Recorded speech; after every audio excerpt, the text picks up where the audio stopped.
Bonjour à toutes et à tous, j'espère que vous allez bien. Mon nom est Moll Dominique, je suis le fondateur de Facing Europa Corp, la société qui vous dit tout sur le monde de l'analyse non verbale et de la communication. Alors aujourd'hui, j'ai choisi comme cadre une ville cow-boy reconstituée. Je me trouve actuellement à Disneyland Paris. Il y a une série de formations concernant l'analyse non verbale que j'aurai le plaisir d'animer pas très loin d'ici, et donc j'ai choisi ce cadre parce que il me semblait propice à la thématique que je vais développer avec vous maintenant.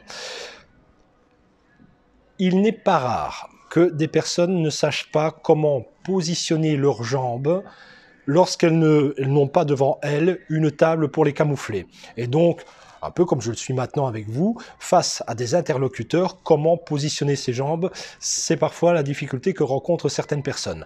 Alors, on va partir évidemment d'une base relativement neutre. Ici, nous allons comparer le style européen et américain, qui a toute son importance, par exemple, dans les affaires, vous allez voir directement.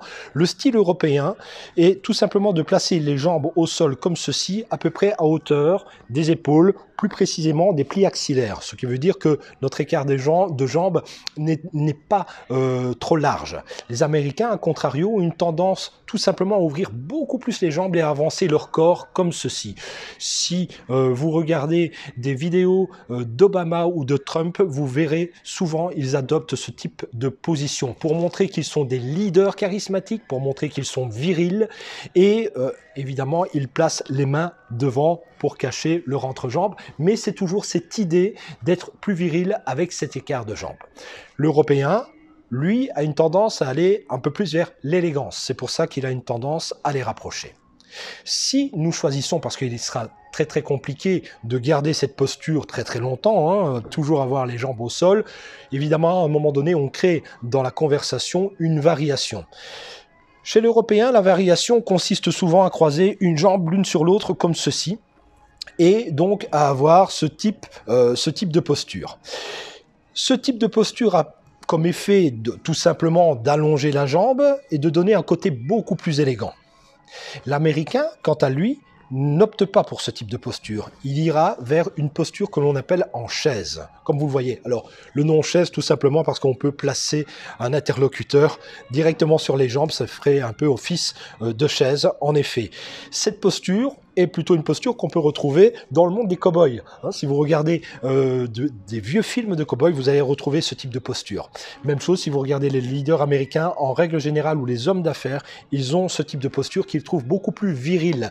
Alors, ils ont plus de facilité à faire confiance lorsque l'homme qui est en face d'eux adopte ce type de posture. La virilité pour eux est un gage de qualité, un gage que la parole donnée sera respectée.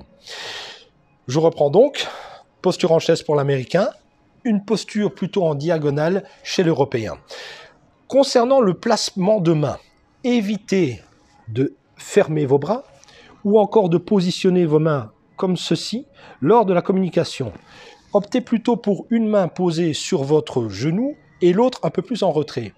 Cette espèce de diagonale donne un côté beaucoup plus élégant et ouvre à la communication parce que, comme vous le voyez, il y a toujours une ouverture entre vous et moi, tout simplement. Et donc, en aucun cas, je ne suis fermé, même si les jambes croisées sont déjà une fermeture. Mais on va dire c'est une fermeture qui peut vous relaxer, qui peut vous mettre à l'aise. Mais si vous mettez vos bras l'un sur l'autre, vous créez une double fermeture qui peut être interprétée par votre interlocuteur comme étant réellement un blocage face à eux, face à la communication. Donc, créez cette forme de diagonale avec vos mains et vous pouvez, comme je le fais pour l'instant, communiquer. Si vous optez pour une posture plus américaine, alors là, vous pouvez poser votre bras comme ceci. Vous créez toujours cette forme d'ouverture, mais comme vous le voyez, on est plus centré face à notre interlocuteur. Même chose, on peut s'ouvrir, se fermer. Idem, évitez de croiser les bras, évitez d'être comme ceci, évitez surtout de placer votre bras sur la chaise qui se trouve à côté de vous, ça fait vraiment trop rustre. Évidemment, il faut essayer de trouver l'équilibre entre les deux. Voilà, j'espère que cette petite capsule vous a plu, utilisez-la soit dans le monde des affaires, et si c'est à titre personnel et que tout simplement parfois vous voulez donner un peu plus d'élégance à votre, tout simplement à votre communication, vous optez pour le style européen. Si vous voulez donner un côté plus viril à votre présentation, à votre communication, eh bien tout simplement vous allez opter pour le style américain. Évidemment, trouver l'intermédiaire, le juste milieu entre les deux, c'est ce qui convient le mieux dans un maximum de situations données. Voilà. J'espère que cette vidéo vous a plu. N'hésitez pas à la liker et à me suivre sur ma chaîne YouTube. Voilà, merci à tous.